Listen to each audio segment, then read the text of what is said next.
Hello and welcome back to our introduction to Wundertest. In our last video we talked about test cases and how to create a test case. In this video we want to talk about test runs, our day-to-day usage of Wundertest, where we want to run a test and see the outcome, figure out if something is wrong in our application. For this part I have this very simple calculator app to demonstrate. It has you can use it like a normal calculator, and I only set up two very simple tests here. I have one that checks the addition and one that tests subtraction. And here you can see it just goes 7 plus 3 and then verifies that it's 10. So now let's say the development team has made a new change and maybe deployed it to a staging environment, and we want to now test it. And in this case I haven't set up any automation, what could be, so I'm going to run the test myself. So now what I would do is I go into test runs and I can click on run tests. And here I see a list of all test cases that exist.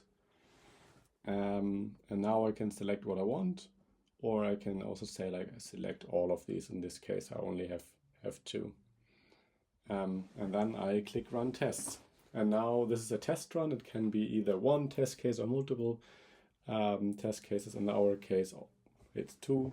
So if we go into our test run number 3, we see there's 2 test case runs inside here, runs for specific test cases. And if we click in the first one, we already see it's doing subtraction. And let's see if this works out. And no, there's an error here, and we can very clearly right away here on top can see the calculated display shows 11 as the result, not 7. So if we now look at this test, we can see okay, 9 minus 2 was supposed to be 7, but we got 11 instead. Now we could inform the dev team about this issue with this particular version.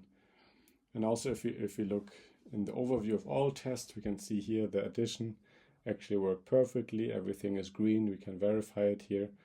But in this case, there is an issue, and we have the explanation right away. So now we would communicate this back to the team, and once we get it back, we would run the test again and see if they would be able to fix it.